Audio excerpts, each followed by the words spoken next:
Hi, welcome to SIP. അപ്പോൾ ഞാനിന്ന് പറയുന്നത് ഓഡിറ്റോറിയം കൺവെൻഷൻ സെൻറ്റേഴ്സ് തമ്മിലുള്ള വ്യത്യാസമാണ്. നിങ്ങൾ പലർക്കും അറിയാത്തവർക്കായിട്ടാണ് ഈ വീഡിയോ ചെയ്യുന്നത്.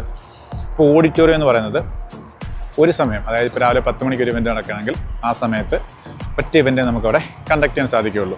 നേരെ മറിച്ച് കൺവെൻഷൻ സെൻറ്റേഴ്സ് ആണെങ്കിൽ മൾട്ടിപ്പിൾ ഇവൻറ്റുകൾ ഒരേ സമയം തന്നെ അവിടെ നടത്താൻ സാധിക്കുന്നതാണ്. അതുകൂടാതെ നിങ്ങൾക്കറിയാം, ഓഡിറ്റോറിയത്തിൽ പ്രത്യേകിച്ച് താമസിക്കാനുള്ള ഫെസിലിറ്റി ഒന്നും കാണുന്നത്. അതായത് അവിടെ വരുന്ന ഫംഗ്ഷനൊക്കെ നടക്കുമ്പോൾ നമുക്ക് പുറത്തുനിന്ന് ഗസ്റ്റൊക്കെ വേണ്ടി താമസിക്കാനുള്ള സംവിധാനമൊന്നും ഓഡിറ്റോറിയത്തിൽ കാണത്തില്ല. മറിച്ച് കൺവെൻഷൻ സെൻറ്റേഴ്സ് ആണെങ്കിൽ ഒരു 10-20 റൂംസൊക്കെ ഉള്ള, അല്ലെങ്കിൽ അതിന് മേളിൽ അവൈലബിൾ ആയിട്ടുള്ള റൂംസൊക്കെ ഉള്ള കൺവെൻഷൻ സെൻറ്റേഴ്സുകൾ ലഭ്യമാണ്. ഇതാണ് മെയിനായിട്ടുള്ള വ്യത്യാസം എന്ന് പറയുന്നത്.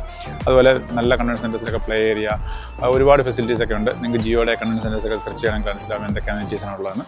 അപ്പോൾ ഇതാണ് പ്രധാനമായിട്ടും ഓഡിറ്റോറിയം കൺവെൻഷൻ സെൻറ്റർ എന്നുള്ള വ്യത്യാസം. അപ്പോൾ നിങ്ങളിതൊക്കെ പണിയുമ്പോൾ അല്ലെങ്കിൽ നിങ്ങളെ പേരുകൾ കൊടുക്കുമ്പോൾ നിങ്ങൾ കൊടുത്തിരിക്കുന്ന പേര്, ഇപ്പം ഓഡിറ്റോറിയത്തിന് ചില കൺവെൻഷൻ സെൻറ്റേഴ്സിനെ കൊടുത്തിട്ടുണ്ട്, ആ പേര് അതിന് ആപ്റ്റാണെന്നുള്ളത് നോക്കേണ്ടത് അത്യാവശ്യമാണ്. അപ്പം ഇതുപോലുള്ള ഇൻഫോർമേറ്റീവ് വീഡിയോയ്ക്ക് please stay tuned. Aneesh Thulasidhar. By.